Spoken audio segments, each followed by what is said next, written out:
Silver sunrise, breaking free from the stress, fear, and control of money. The love and hate of money. Let's face it, we all feel it. The stress, fear, and control that comes with money. But we also love money. After all, it's an essential part of our lives. We use money not only to pay taxes and bills, but to buy the joyful experiences of life. Unfortunately, many feel overwhelmed by even the thought of money. Often a love-hate relationship. We try not to care, but stress is in the air. There's never enough, or someone has too much. The neighbors always have new cars. One has a swimming pool. The kids need shoes, but college is $50,000 a year. Yes, the stress of money is always in the air. The constant fear of losing it? Never enough. A stock market crash or robbery. Scarcity. But deep down, we know scarcity is artificial. Given the apparent size of the universe, we know intuitively that the scarcity of money, as a form of energy, must also be an illusion. If so, how is money manipulated to seem scarce? Are we too stressed out to even contemplate questions like this, let alone solve them? Let's take a closer look at the subject of money and try to arrive at some solutions to remedy the stress, fear, and control it often generates. What is money? Academics define money as a medium of exchange, a store of value, and a tally of production. By medium of exchange, we mean money stands in for actual products and services when people want to exchange them. This exchange is known as trade. By store of value, we mean money has and keeps value equal to the value of the products and services it represents. By tally of production, we mean money comes into existence when a product or service comes into existence. Money is thus a tally of the products and services created by a civilization. Wiser minds, like Austrian economists, warn us that money is also a means by which banking and corporate elites extract unjust wealth from people's labor. They tell us money can provide a covert means by which governments finance perpetual wars. They tell us money can facilitate the expanding police and surveillance state. Yes, money affects us on a personal level, but it also produces stress, fear, and anxiety for the world in general. After all, why do millions starve on street corners and in dirt villages while CEOs in glass skyscrapers take home 400 times the base pay of their stressed-out workers? Why does a movie star get $25 million a picture while the scientist who solves protein folding gets but a bronze statuette on a wooden plaque? Yes, unjust enrichment and wealth disparity permeate the world, not only in Hollywood and corporate America, but the halls of governments around the world. After all, what's more expensive and wasteful than a war? And when there is endless money, improperly shepherded, there are endless wars. For money also purchases belligerent politicians. Thanks to legislation like Citizens United, K Street lobby firms have endless amounts of money to manipulate voters into voting for not the best candidate, but the candidate that is the lesser of two evils. No wonder the U.S. founders advised against political parties, what they called factions. Yes, endless fiat currency, as we will address, buys a copious supply of TV commercials and media manipulations spammed across the nation into every mind. Mass control of our minds, emotions, and actions, all courtesy of the money-fueled mainstream media. Lord Acton had a point. Power corrupts, and absolute power corrupts absolutely. Money, whether loved or hated, is replete with benefits and liabilities, both at a personal and societal level. So let's continue our walk down love and hate lane and explore the ways stress, fear, and control of money have evolved over history. A brief history of money. 195,000 years ago, our ancestors lived in small tribes foraging for food and resources. There was no need for money because our ancestors shared everything and everyone had enough. All goods and services were freely exchanged. About 5,000 years ago, the invention of farming allowed wandering tribes to settle into permanent locations, today known as towns. The transition from nomadic to permanent communities gave rise to specialized vocations. You grew crops, I cared for the animals. Food and resources were traded as specific products and services for other specific products and services in a system known as barter. If we didn't have what each other needed at a given time, we lent each other what was needed on credit. As towns expanded into cities and civilization grew, a new technology emerged: money. Instead of directly trading products, commodities like gold or silver would stand in as substitutes for the actual products to facilitate transactions.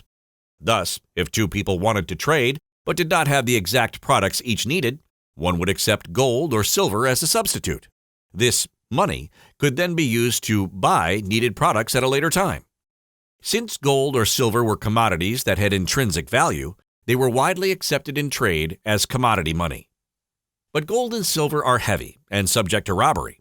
Therefore, they were often stored in secure warehouses. The warehouse manager would issue a paper receipt to evidence the fact that a certain amount of gold or silver was left in custody. When the owner wanted to use his gold or silver for a transaction, he simply presented his paper receipt, and the warehouse manager would return his gold or silver for expenditure. Paper receipts provided a convenient and accurate way to store value, yet made that value available for trade on demand. This system could be considered honest banking. But everything changed when warehouse managers realized that most of their customers never came to pick up their physical gold or silver. Given this, crooked warehouse managers started issuing more paper receipts than they had gold or silver in storage. They then charged interest on the counterfeit receipts, creating the first scheme of unjust enrichment. Eventually, the crooked warehouse managers got fancy. Warehouse receipts were converted into certificates, then notes, and lent far and wide. Storage of gold and silver was thus converted into deposits, and the warehouse managers converted themselves into bankers. When bankers of the world realized how lucrative charging interest on non-existent money was, the practice was institutionalized as fractional reserve banking. Whereas honest money is actual gold or silver, or paper certificates that are 100% redeemable in gold or silver, crooked bankers had learned how to defraud depositors with paper that is not redeemable in gold or silver. Because there is no intrinsic value to paper, the U.S. government had to pass laws forcing we the people to accept it as so-called money.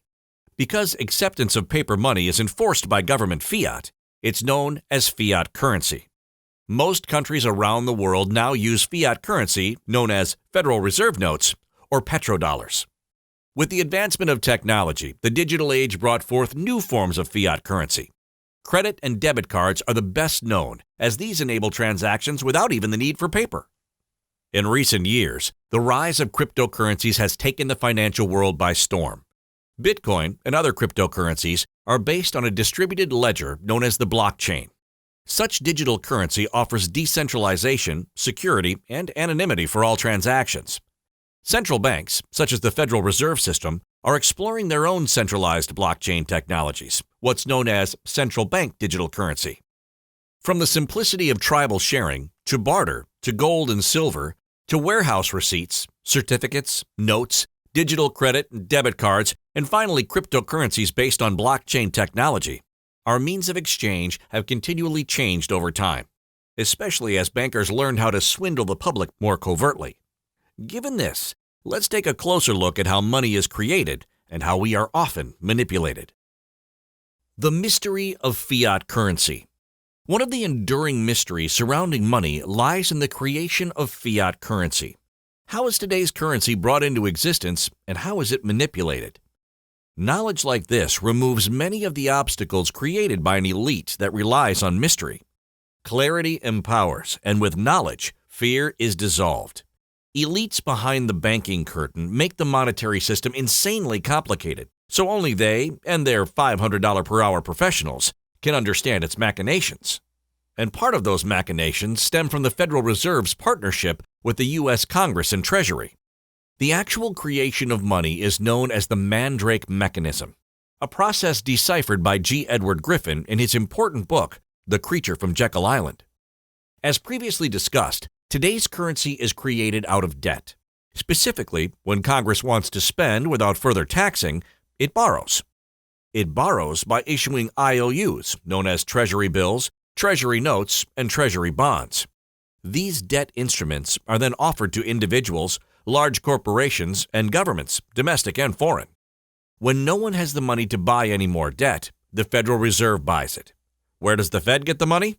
It literally prints it out of thin air.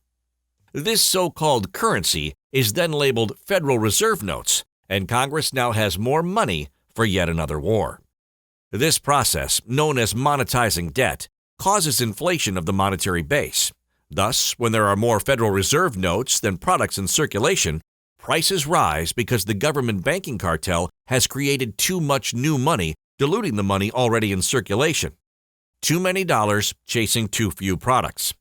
The dollar has thus undergone a loss of purchasing power because expansion of the monetary base decreases the power of each existing dollar to purchase products and services. Yes, printing money out of thin air, backing it with debt, and then forcing its use by government fiat is a practice that makes money creation quite mysterious, if not insane. It's thus no wonder that the average citizen who works for an honest wage simply can't believe the theft is so blatant. As we seek to break free from the stress, fear, and control of money, an understanding of the intricacies of its creation, manipulation, and theft become paramount. Let's continue our walk down love and hate lane and take a look at some of the early ways money was manipulated to create hidden theft. Invisible theft, coin clipping, and alloying. While money has been a powerful force in shaping societies and driving progress, it also holds a potential for hidden theft. This leads to stress, fear, and a loss of control. One early form of hidden theft that set the stage for the banking mentality, starting out as crooked warehouse managers, was coin clipping. In ancient times, greedy, war-driven kings and queens would secretly rob their subjects by clipping off the edges of the coins of their realm. The gold and silver clippings, when recast, would add up to thousands of new coins created out of hidden theft. Yes, the banker mentality was waking up to the possibilities. The unsuspecting citizen who accepted these debased coins suffered a loss of purchasing power because the precious metal weight of each clipped coin was diminished. One way or another, crooked kings and queens unjustly enriched themselves until some were caught and had their heads chopped off. Rulers had to get more creative with their hidden theft. Thus was born the ruse of alloying gold and silver coins by melting them down and recasting them with less valuable metals like zinc and nickel. Little by little, the coins of the realm became worthless as their gold and silver content was reduced towards zero. And think, theft like this ended with Rome, 450 AD. Recall America 1965 AD, when the U.S. Congress ordered silver dimes and quarters debased to 75% copper and 25% nickel clads. Like the citizens of Rome, we the people had our silver stolen by similar crooked banker mentalities. Debasing coins allows those in power to benefit from value stolen, whether past or present. Hidden theft. Fractional reserve banking. But stealing money from we the people by clipping and alloying coins was crude compared to what the banker mentality concocted next. Recall that earlier we discussed warehouses that eventually became banks, gold and silver receipts that became certificates and notes, and warehouse managers who became bankers. The hidden theft that came next was a stroke of evil genius. To review, the institutionalization of the fractional reserve banking system introduced a new order of hidden theft. Bankers, who, again, were the original warehouse managers, realized that only a fraction of their customers came back for their gold or silver deposits. They just traded the paper receipts rather than carry the metal around. Given this, many never redeemed their gold or silver, so the warehouse managers, turned bankers, figured why not loan out the extra receipts that are never redeemed? In other words, lend at interest the gold and silver that just sat around the warehouse doing nothing. Print up a few extra receipts and lend them out at interest. This is like a hat checker renting out your hat sitting in a closet while you are occupied at the dance. This scheme of renting out other people's assets while they are not using them has been legalized by bankers in partnership with Congress. Hidden theft, institutionalized as fractional reserve banking, seems honest because, after all, the bankers are only stealing a fraction of the gold and the rest is in reserve. Just like the Federal Reserve System, a misleading term because it is not federal, there are no reserves, and it's a private bank, not some respectable system. To be sure, People get funny when they think hidden theft is happening with their money, and the proof is in the many bank runs down through history, including the panics of 1893, 1901, and 1907. With at least 4 ways manipulation and hidden theft happen: clipping coins, debasing precious metals, printing currency out of thin air, covertly lending fractions of other people's money. It's no wonder banks cause great instability, if not unjust enrichment for elites in the financial system. Because of hidden theft, the very system we the people rely upon for stable, secure monetary transactions is a serious source of stress, fear, and loss of control. Money and the free market. At the heart of what's supposed to be the free market is a central banking monster known as the Federal Reserve System. Established in 1913, the Federal Reserve's mandate is to keep inflation and unemployment low. Critics argue that the Federal Reserve's interventions, however, do the exact opposite. By manipulating the amount of money in circulation and by spasmodically regulating interest rates, the Fed distorts the free market, creates boom and bust cycles, facilitates malinvestment, and fosters an environment of moral hazard. The idea of creating a central bank to create fiat currency and pump it into an economy as government expenditures came from a British economist named John Maynard Keynes. The Keynesian theory of monetary policy is that when tax receipts do not cover profligate spending, governments print debt-backed fiat currency and lend it far and wide to stimulate their dead and dying economies. This, they theorize, will create jobs and lower interest rates. In other words, prosperity through walking dead deficit expenditures. Governments love Keynesian economics because it gives them a rationale to borrow and spend as much money as they want, regardless of their citizens' demand for balanced budgets. While apologists of Keynesian economics argue that such interventions mitigate economic crisis and promote stability, critics caution against the formation of excessively large government and runaway inflation.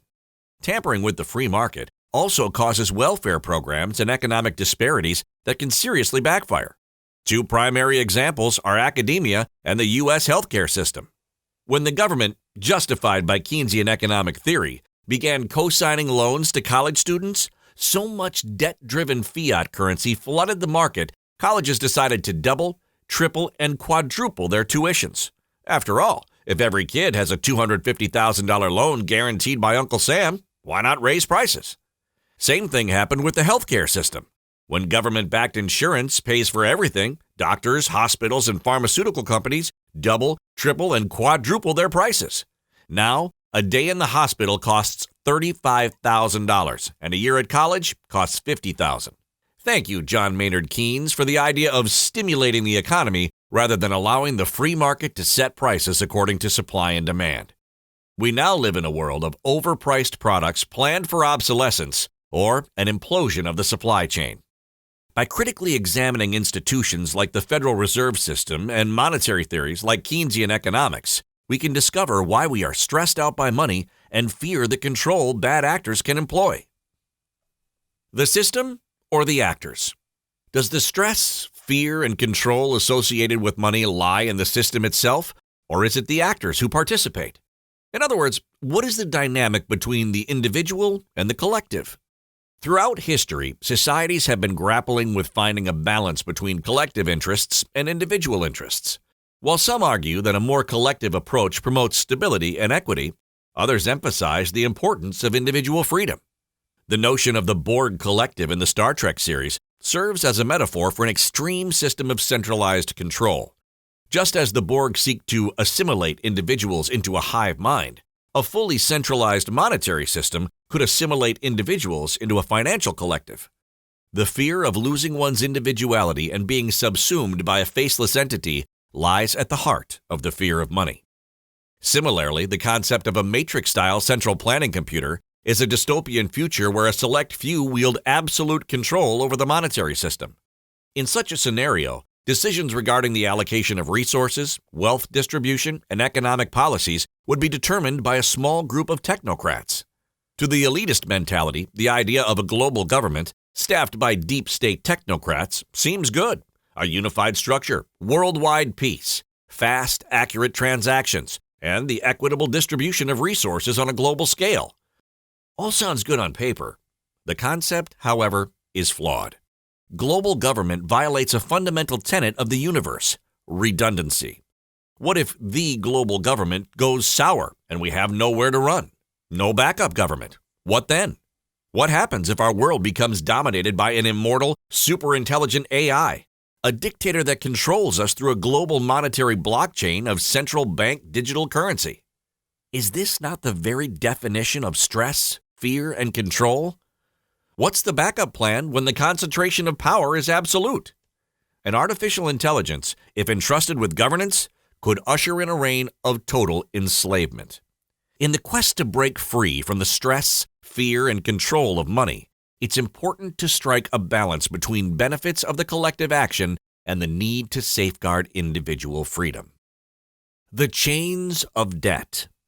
In the quest to break free from the stress, fear, and control of money, we must confront one of the most pervasive and insidious aspects of the modern monetary system: debt, a tool for modern-day enslavement. Debt has become an inescapable part of our lives, both on an individual and a societal level. Debt often starts out innocently, a credit card or two, then a loan to buy a car or a house. However, over time, debt can accumulate and become a heavy burden, constraining our choices and limiting our freedom. The dependency created by college debt can encumber young people for years. As individuals and nations find themselves increasingly in debt, the mechanisms of its control become increasingly apparent. Compounded interest charged on borrowed money accelerates the cycle of debt. While modest interest seems like a fair exchange for the use of capital, it can quickly spiral out of control, making it difficult for individuals and nations to escape the grip of debt. But the control and manipulation associated with debt extends far beyond just interest payments. Those who control the issue of debt and set interest rates via arbitrary decisions at the Fed hold significant power over the economy and, by extension, the lives of we the people. By creating dependency on banks, the power elite exerts control over entire populations. This leads to biased economic policies that advance banking interests and maintain the status quo for elites. Control like this stifles individual agency, if not unalienable rights and freedoms. Breaking free from the chains of debt requires exploration of alternative paradigms. It necessitates questioning prevailing economic theories and exploring new possibilities. By fostering financial literacy and promoting responsible borrowing, individuals and governments can reclaim control over their financial lives. As the sun rises on a new era, fueled by our desire to break free from the stress, fear, and control of money, we embark on a journey towards financial liberation, a world where the pursuit of abundance and well-being take precedence. Let's take a look at the merits and liabilities of the power elite's latest proposed alternative: a global monetary system. A global monetary system. From the Bancor, proposed by John Maynard Keynes in 1944, to the special drawing right created by the International Monetary in 1969, the banking mentality's obsession with a global monetary system has never let up. Today, the latest global currency scheme is known as the CBDC, short for Central Bank Digital Currency. Advocates for CBDC argue that such a global currency would provide a unified approach to addressing many of society's issues. Initiatives like Agenda 21, aimed at sustainable development, emphasize the need for collective action to ensure the well-being of future generations. Advocates believe a global monetary system could facilitate such initiatives. The Green New Deal, a spin-off of Agenda 21, is billed as a framework for addressing climate change. By redirecting financial resources toward clean, sustainable energy, this initiative aims to transform economies. A global monetary system, proponents argue, could facilitate the financing needed to realize the goals of a Green New Deal. Concerns, however, have been raised about the implications. Many feel a global monetary system could lead to the erosion of national sovereignty and individual freedoms, or worse.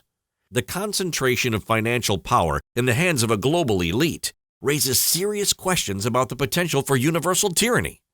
Wiser minds caution against the dangers of global government, where sovereignty could be compromised and dissenting voices could be suppressed, as we saw happen with Twitter censorship, COVID remedies, and the Wuhan lab leak. but most graphic was when truckers had their bank accounts shut down by the Canadian government. A global monetary system that just offers advantages to the elites would be risky for the rest of the world's citizens. In short, citizens need to be in control of their monetary system. Citizens also need to be in control of their energy sources. Since money and energy are two sides of the same coin, this means control of money is control of energy and vice versa, arguably spiritual. Fortunately, as Stephen Greer and others discuss, there are many new technologies that can provide abundant energy that is carbon neutral. Elites and the world's citizens should be able to agree on such an agenda. But again, global government is risky as there is nowhere to run when rogue politicians become tyrannical. And yes, it can happen in any country, even Canada. Ask the truckers. Breaking free from the stress, fear, and control of money would not be facilitated by any global currency, whether it be the Bancor, the SDR, or the now proposed Central Banking Digital Currency, all Trojan horses to world government. These risks and liabilities acknowledged, let us now look at why money is important. The importance of money. Money can transcend its basic functions as a medium of exchange, a store of value, and a tally of production, for it holds immense power to drive innovation and grow civilization itself. As civilization progressed, money became not just a tool for trade, but a catalyst for progress. It provided individuals and businesses with the means to invest in the new research and development of new technologies, most notably the emerging technology of oil. It was the abundance of energy from Saudi oil fields, converted into the petrodollar, that fueled the rapid progress of civilization from the 1900s onward. With money and monetary incentives, entrepreneurs brought world-changing ideas to life. Money, in this sense, became the lifeblood of innovation, lifestyles, and planetary growth. In this way, money played a pivotal role in global capital formation. Capital formation, the profit a business earns by creating value, enables businesses to expand without the need to borrow. In a flourishing society, capital formation is plentiful, if not expanding exponentially. Given this, such capital generated from actual production, goes into direct competition with the pseudo-capital generated out of thin air by dishonest bankers. Thus, the only way bankers can compete is to flood the financial markets with easy money, currency monetized from debt and lent at artificially low interest rates. Is it any wonder capital formation is the kryptonite to the banking mentality? Is it any wonder critics of capitalism obsessively vilify profit and glorify debt?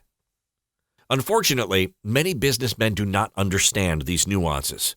They do not realize that every time they use monetized debt rather than their own capital, their own savings, they are participating in hidden theft. The love of money has enticed them to place at risk money stolen from others rather than use their own capital. When this happens, a moral decay pervades the nation and its monetary system. For otherwise honest beings, this is the real source of the stress, fear, and control of money. Profiting from money created by dishonest means. Real money is honest. Gold, silver, and 100% redeemable paper are honest money, therefore not the source of stress, fear, or control. Real money facilitates a positive future. Debt-based fiat currency encumbers the future. Real money influences our experiences and shapes our sense of well-being. Monetized debt allows us to pretend that we have what we have not earned. Real money allows us to acquire material possessions without debt, as debt-based currency doesn't work in the long term. Debt-based currency dictates we sell our souls short-term to satisfy our lust and greed long-term. Whether it's buying a house, owning a car, or acquiring everyday essentials, real money grants us access to physical assets that enhance our lives without mortgaging our future. Real money facilitates education, travel, entertainment, and personal growth. It provides the ability to explore the world and broaden our horizons without fear or stress. The presence of real money, money earned through non-debt, non-theft, free market, capital formation activities, offers a sense of security, stability, and control. Real money is not created or acquired through hidden theft. Real money created through capital formation is more than an instrument of trade. It's an energy force that permeates every aspect of our lives. It causes change in a world that refuses to change. Why nothing seems to change. In the quest to break free from the stress, fear, and control of money, we confront a perplexing reality. There never seems to be real change. The apparent change we see is often fake. It leads us right back to the same conditions. Ironically, there is no force preventing change. The reason there is no change is because those at the top usually do not want change. They want the status quo. The people who maintain the status quo are sometimes referred to as the power elite, a term coined by C. Wright Mills in his well-known book of the same title. The power elite like it the way it is. They don't want change. When you're on the top, why would you want change? Change what? Any change may lower your status to below the top. Change is thus a potential liability to those in power. So the first thing to realize when dealing with the stress, fear, and control of money is that the people in power usually don't want to change anything. They only want to make it seem like they want to change. Consider political parties like the Democrats and the Republicans. These are ostensibly two parties for change, yet the same big government, high-tax policies are recycled or swapped between them. Financial elites do not experience stress, fear, or the control of money in the same way you and I do. As F. Scott Fitzgerald put it, the very rich are different from you and me. The very rich are often the cause of stress, fear, and control. They are not usually the effect of it. The very rich thus have no incentive to change. Their modus operandi is to conserve their power. Again, they generate a popular illusion of change, a progressivism, but they put the boots on and never walk. Given this, it's no wonder the only way populations have been able to cause change is revolutions. But is war the only thing that can motivate change? Fortunately, the use of extreme force may not be the only way to cause change. It's a long shot, but if the power elite could see the rationale of causing change by changing itself, change would happen organically. If enough wiser minds realized that life does not have to be a zero-sum game, change could happen quickly. Since there's no scarcity of resources in an infinite universe, one's gain does not have to come at another's loss. An infinite pie creates a civilization without limit, a civilization where all can thrive. Embracing a silver sunrise. We have traveled the lane of love and hate and seen many sights. We've discussed real money and how it differs from fiat currency. We have scanned history and seen that trade started as sharing. We've seen that gold and silver were, and still are, real money. At each step, we have seen how the banking mentality, in partnership with the state, invented new schemes of hidden theft. Starting with coin clipping and alloying metals, they converted money into paper and lent it without consent. They then dropped all pretense of hidden theft when they started printing money out of thin air in the light of day. No wonder there's stress, fear, and loss of control when it comes to money. We have visited the free market and seen how tampering with its ability to facilitate trade leads to malinvestment and all manner of pricing problems, not only in the healthcare industry, but transportation, agriculture, and even academia. We have seen how Keynesian economics gives government a justification to create endless debt used to create and control a welfare warfare state. We have seen that both the system and the actors are problematic. In short, there will be no silver sunrise if the banking mentality institutionalizes central bank digital currency. Such a scheme would doom humanity to a global police and surveillance state.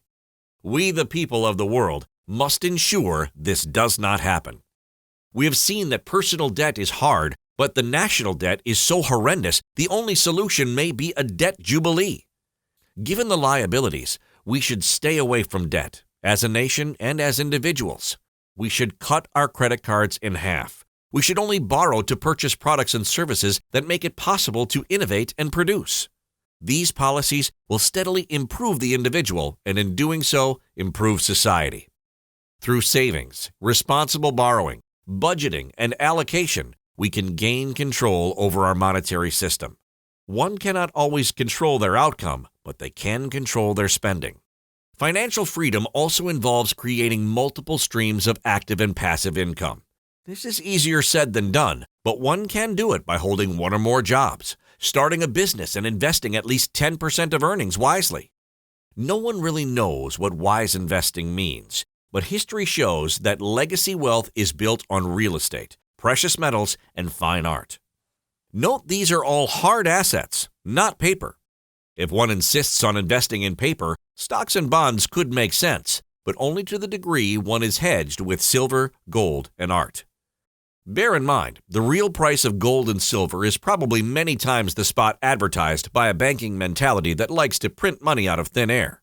Thus, gold and silver, like interest rates, are artificially suppressed. If the whole financial system implodes, millions will run to gold and silver, especially silver, because gold will be so high, few will be able to afford even an ounce. High-tech money like cryptocurrencies may look promising, but remember, gold and silver have served humankind for thousands of years. New is not always better. Through an application of the knowledge presented in this film, we can mitigate the stress of the current monetary system. In doing this, we can experience immediate relief, even some freedom.